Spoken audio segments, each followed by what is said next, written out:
If I had died that week, my son-in-law would have inherited my truck, my tools, and a house worth maybe $90,000. And he'd have called it a fair trade for 30 years of putting up with the old man. I know how that sounds. I know it sounds bitter. But the morning the pharmacist told me my insurance had been temporarily suspended pending a review, and I stood there holding a bag of blood pressure pills I couldn't pay for out of pocket. Bitter wasn't even in the building. I was calm. I've been calm my whole life. That's usually the first thing people get wrong about me. I paid cash. $41 I didn't love spending but could afford, which was exactly the problem, because the man doing this to me needed me to not be able to afford it. I drove home, sat in my truck, in my own driveway for a minute before going inside, and thought, so that's the move he's finally decided to make. Fine, let's see it through. My name's Walter Pruitt. I'm 66 years old. I live outside Knoxville, Tennessee, in a house I built with my own two hands in 1979, plank by plank, on 4 acres. My father left me that nobody in the family thought was worth a dime because it was too rocky to farm. Turned out rocky land is good for exactly one thing, which I'll get to.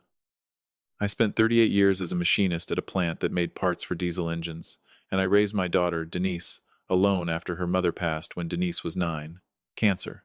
Fast, ugly, over before either of us had time to understand what was happening to us. If you've ever had to explain death to a 9-year-old at a kitchen table at 11 o'clock at night, you know there's no manual for it. You just say the true thing as gently as you can, and then you sit there while she cries, and you don't cry yet because somebody has to hold the flashlight steady. I held that flashlight for a long time. Denise is 44 now. Good woman. Works as a dental hygienist. Married a man named Preston Kell 9 years ago, and I'll tell you straight, I didn't love him from the start, but I didn't hate him either. I gave him room, the way you give any man room when your daughter picks him. Preston sells commercial insurance, wears a tie to a job that doesn't need one, and has this habit of explaining things to you that you already understood before he was born. I noticed it the first time we met. I let it go. You let a lot of things go when you're trying not to be the difficult father-in-law. Every Thanksgiving, Denise hosts. Same table, same house in Farragut with the 2-car garage and the lawn service that comes every Tuesday whether it needs it or not. Last Thanksgiving, I got there around 3, same as always. Preston met me at the door, took my coat like he was doing me a favor, and set me down at the end of the table closest to the kitchen, where the chair's a folding one they keep for overflow. Fine. I'm not a man who needs the head of the table. I've sat in worse chairs my whole life and never once complained. And that's not me being a martyr about it, that's just true. And I want you to understand that going in, because what happened next only makes sense if you understand I don't go looking for a fight. Dinner went on the way it always does. Denise's boy, my grandson Micah, is 7. And he sat next to me and asked me 40 questions about my truck, which is the only conversation at that table I actually enjoyed. Preston's parents were there, a cousin of his, a neighbor who'd been invited because apparently that's a thing people do now, invite the neighbor to Thanksgiving. Everybody was 3 drinks in by the time the pie came out, and that's when Preston stood up and tapped his glass with a fork. He had that look, the rehearsed look. A man who's practiced a speech in his bathroom mirror and is now performing it for people who don't know it's a performance. He said he'd been thinking a lot lately about family, about protecting the people you love, about doing the hard things nobody wants to do so that everybody else doesn't have to. Heads were already nodding before he'd said anything real. Then he said that he and Denise had talked it over, and going forward, he'd be helping manage my affairs, my bills, my accounts. Taking some of the weight off you, Walt, is what he actually said, like weight was something I'd asked him to carry. Then he told the table, not me, the table, that he'd already spoken with my bank that morning, and that a hold had been placed on some of my accounts, just as a precaution, until they could get what he called a fuller picture of my finances. He said it soft, the way you'd explain something to a child you were trying not to scare. Denise's hand was on my arm. I remember that. Her hand on my arm, and her not looking at me, looking at her plate instead, the same way you look at your plate when you already know something's wrong, and you've decided to let it happen anyway because it's easier than the fight. I looked at my daughter for a second. Just a second. And I thought about her mother, about the 2 of us at that kitchen table 25 years ago, and how I promised her mother, without ever saying it out loud, that I would not let this girl grow up soft in the way that gets people hurt. And here she was, 35 years later, letting her husband auction off my dignity at a Thanksgiving table like it was a door prize. Preston's mother said something about how lucky I was to have a son-in-law who thought that far ahead. Someone raised a glass. I sat there at the folding chair, getting congratulated for my own disappearing, same as a man gets congratulated at his own funeral for finally holding still. I set my fork down. My hands were steady, I noticed that, and I held on to it, because a steady hand tells you something true about yourself when everything else in the room is trying to tell you a lie. Then I stood up slow, on account of my knee, which hasn't been right since '04, and I looked right at Preston and said, "Son, you have got no idea what you just started." The table went dead quiet. Micah stopped chewing. Preston's fork hung there in the air like it forgot what it was for. That was a particular kind of silence. The kind that shows up right before the floor tilts. And everybody in that room could feel it, even though not one of them understood it yet. To explain what happened after that, I've got to take you back nearly 30 years, to a January so cold the pipes froze solid in half the houses on our road. My wife's name was June. We got married at 19, both of us, at the Little Baptist Church off Kingston Pike, and everybody said we were too young, and everybody was right, except it worked anyway because June had more sense in her little finger than most grown men have in their whole body. She's the one who talked me into buying this land when my father passed. Everybody in the family wanted to sell it, said it was worthless, too much rock, nothing would grow. June said, "Rock's not worthless, Walt. Rock's just waiting on somebody to figure out what it's for." She had a way of seeing the use in a thing before anybody else did. She got sick in the fall of 1990. Ovarian. By the time they caught it, the doctor used words like aggressive and limited options, which is doctor talk for start saying goodbye. She died that February. Denise was 9. I drove home from the hospital that night with the roads glassed over in ice, and I remember passing our own turn twice because my head wasn't doing anything but running the truck down the road on instinct. Get home. Get your face right. Figure out what a man says to a 9-year-old about this. That was the whole job that night. Not grief, not the future. Just get home and stay standing. Denise was already up, sitting on the stairs in her nightgown, waiting. She asked if Mama was gone. I said yes. She didn't cry right away.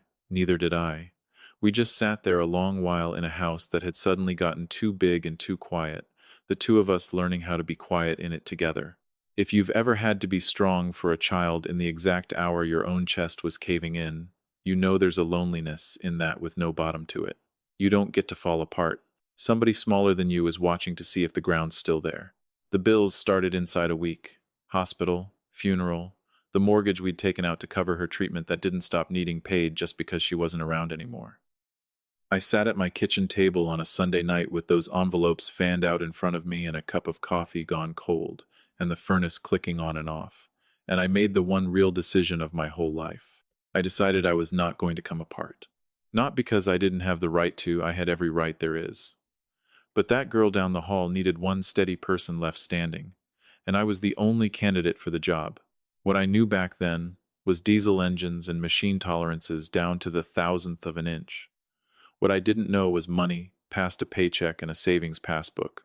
That changed because of a man named Otis Renfro. About 8 months after June passed, I took on a weekend job repairing a hydraulic press for a scrapyard out past Maryville that dealt in reclaimed steel and old farm equipment. The place looked like the end of the world, rusted skeletons of combines stacked 4 high, a yard dog that barked at everything including its own shadow, and Otis, who owned it, 60-some years old, missing 2 fingers on his left hand from an accident he never once explained. He watched me work the whole afternoon without saying 6 words. When I finished, he said, "You don't just fix what's broke. You go looking for what broke it." We stood in that scrapyard for 2 hours talking, neither one of us in a hurry to leave. Otis told me how he'd bought that yard for nothing back in the '60s, because it sat on rail access nobody else wanted, full of junk everybody else was scared of.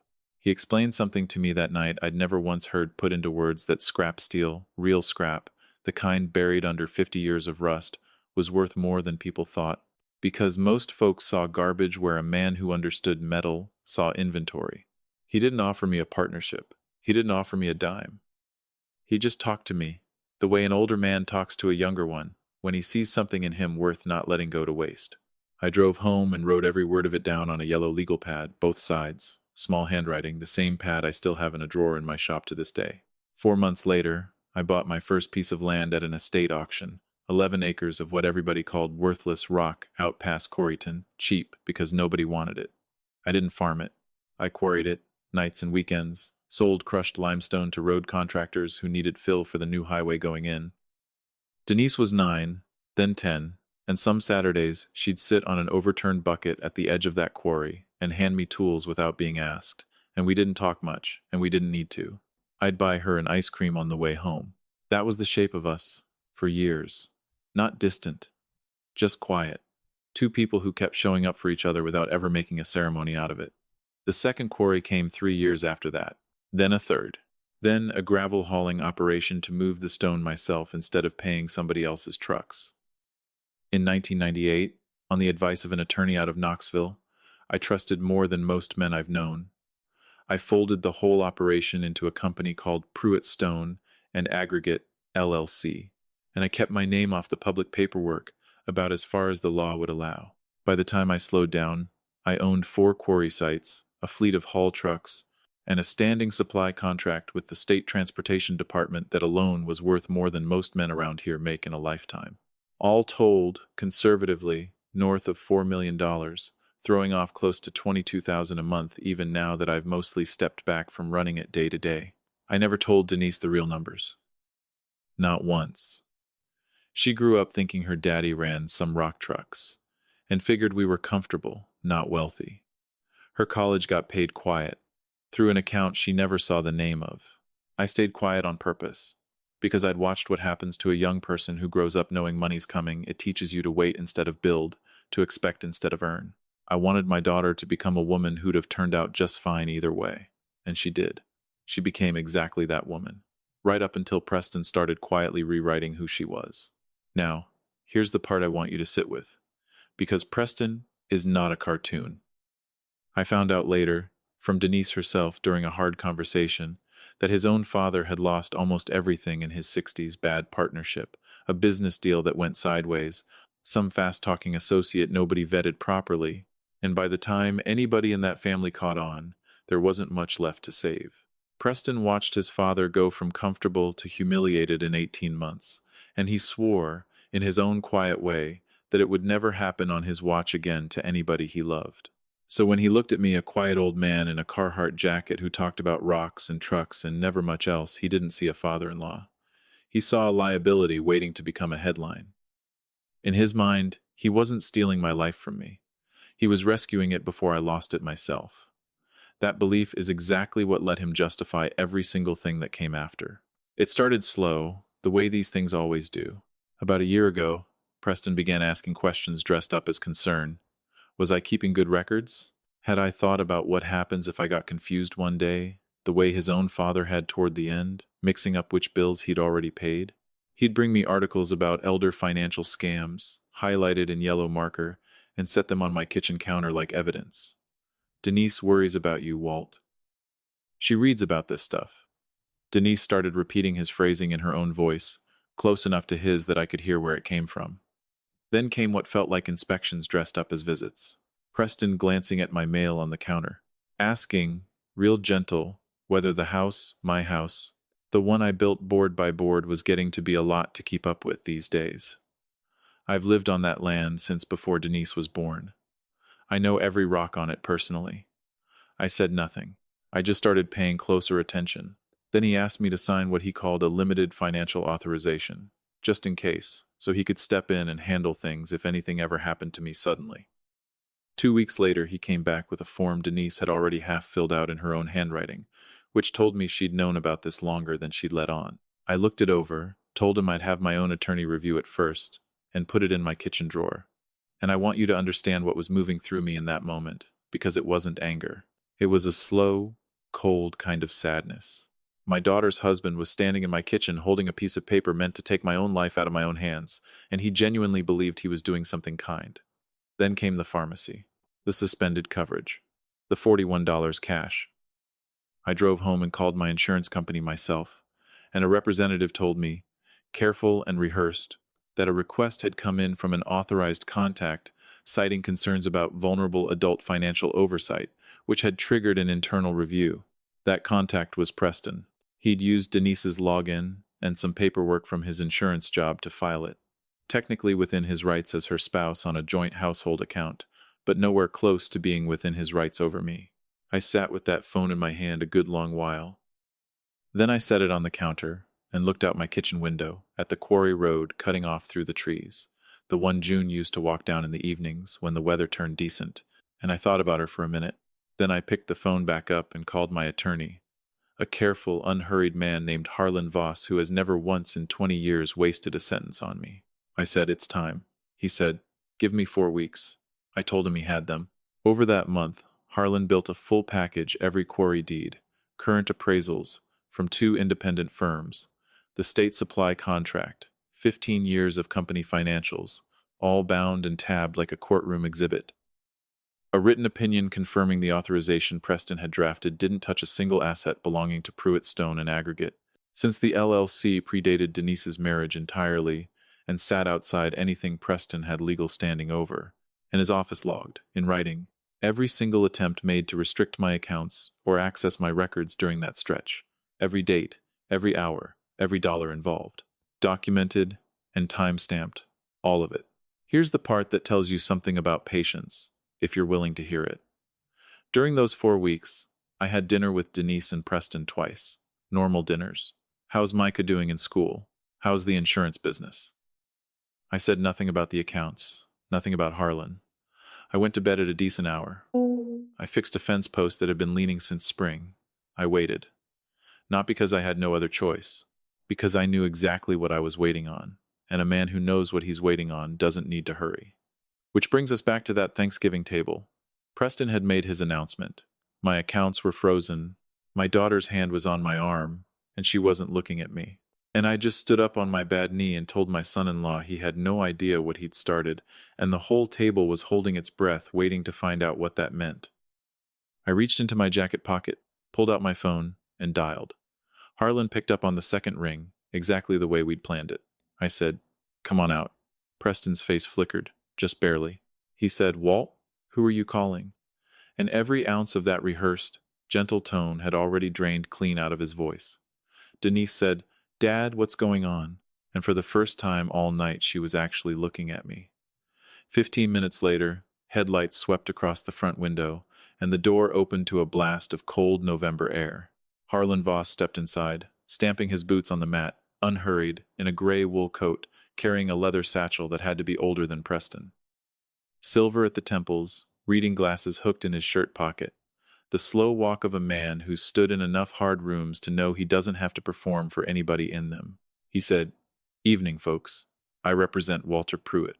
And every face at that table swung toward him at once, and somewhere down the hall I could hear Micah's cartoons still playing on low volume, the only sound in the house that hadn't changed.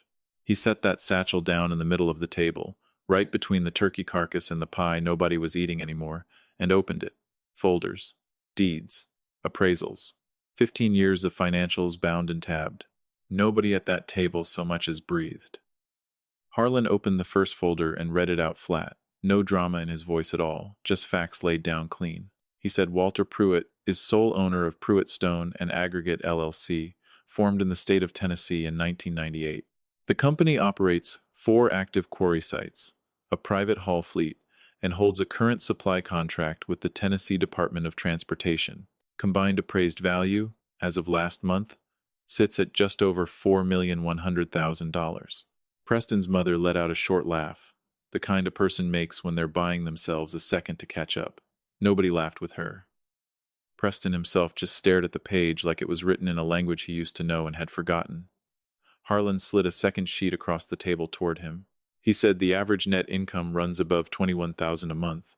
All accounts current, no liens, no debt against any property.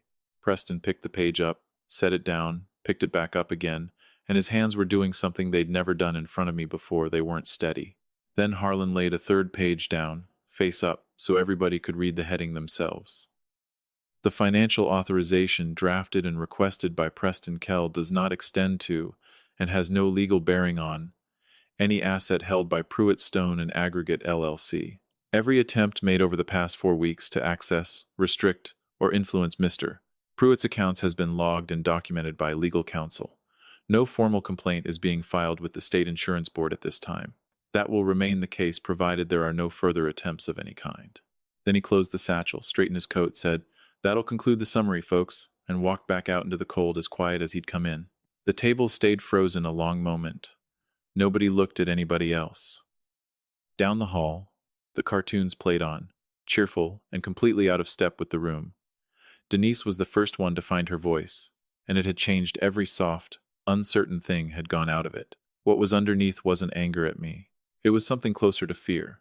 The fear of a woman who'd watched her mother disappear once already, and had spent 25 years making sure nothing like that ever blindsided her again, and had missed the fact that the blindside had been standing right beside her the whole time. She said, "Dad, you let us believe you were barely getting by." I said, "I never told you otherwise." "That's not the same thing as lying to you." She said it felt exactly the same from where she was sitting. I told her, "No, it doesn't. I never once made a decision about your life without asking you first. Somebody at this table did that to me this morning, and it wasn't me." She didn't have an answer for that. Preston finally looked up from the papers, and his eyes had gone red around the edges, and he said, "Why didn't you ever just tell us?" I sat back down in that folding chair at the end of my own daughter's table, because I wanted to say this part looking him dead in the eye. I told him I stayed quiet all those years because I wanted Denise to become a woman standing on her own legs, not one leaning on the promise of my money, and that she'd done exactly that. I told him I was proud of it.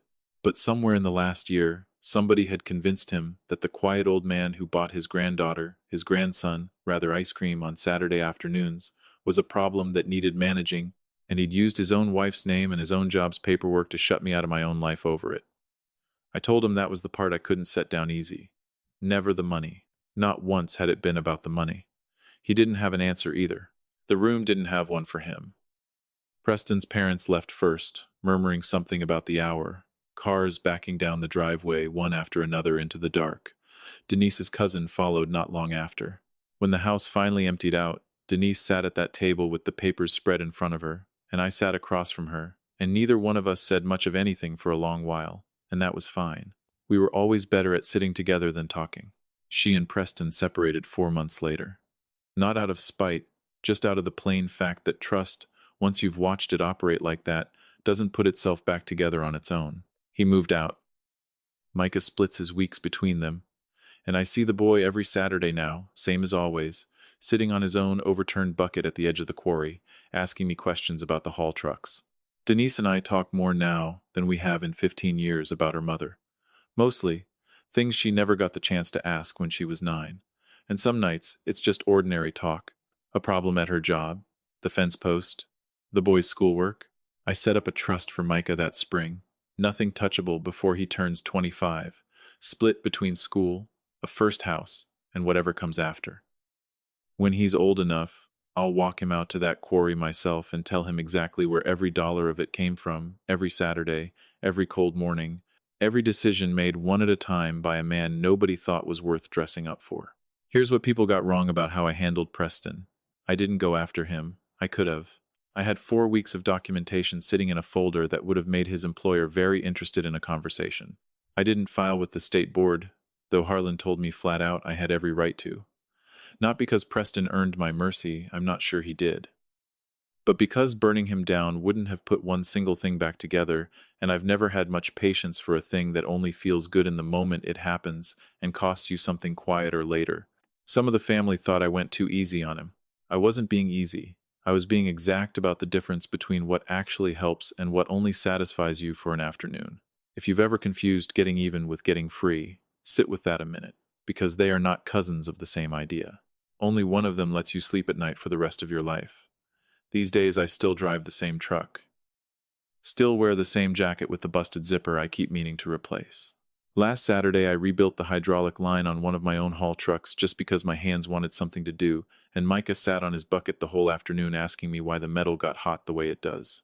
That was a good afternoon. That's about as rich as a man gets. So here's what all of it taught me. And it isn't really about the money, not underneath it. The quiet you carry can be the strongest thing you own, but only if it's a choice you're making and not just a habit you fell into because somewhere along the way you decided you didn't matter enough to speak up. And the people circling what they think they can take off your plate will always show you exactly who they are, if you're patient enough to let them do it in their own time instead of yours. Here's the one thing I'd ask you, whoever's listening tonight, sitting wherever you're sitting. If you're getting on in years, get your affairs in order before somebody decides to put them in order for you. A trust, an LLC, a good attorney, those aren't just tools for men with a lot of zeros in the bank. They're for anybody who refuses to be treated like furniture in their own family. Go find your Harlan. And here's what I'd sit with, if I were you, before you turn this off tonight. When's the last time somebody mistook your silence for weakness, when really it was just you deciding not to waste your breath on people who hadn't earned it yet? And what would it change in your own family, in your own kitchen, if the people around you finally understood that the ones who talk the least are usually the ones who've been paying attention the longest? Tell me, son or daughter, wherever you're listening from tonight, and what time it is where you're at, it still gets me, every single time, how far these stories travel. Comment a 1 if you think I did right, waiting it out and letting the truth land on its own timing. Comment a 2 if you'd have called it out the second Preston opened his mouth at that table. And comment a 3 if you honestly don't know what you'd have done, because I've come to believe most folks don't, not until they're the ones sitting in the folding chair at their own daughter's Thanksgiving table. And if you've ever been made to feel small in a room full of people who were supposed to love you best, tell me about it below. Somebody scrolling past tonight needs to know they weren't the only one who ever sat in that chair. If this one meant something to you, stick around and subscribe, because I've got more of these to tell, and this little corner keeps going only because folks like you decide to stay a while. Thank you for sitting with an old man tonight. I'll see you in the next one. Sometimes the greatest gift you give the people you love isn't money or an explanation. It's the patience to let them find their own way back to who they really are. Walter never needed to prove anything to Preston, only to protect Micah and give Denise room to see clearly on her own. Real strength doesn't shout, it waits, and it forgives without forgetting its own worth. A small note for you. This story was written and imagined by AI purely for entertainment, though we hope the honest lesson tucked inside it still finds a warm place in your heart.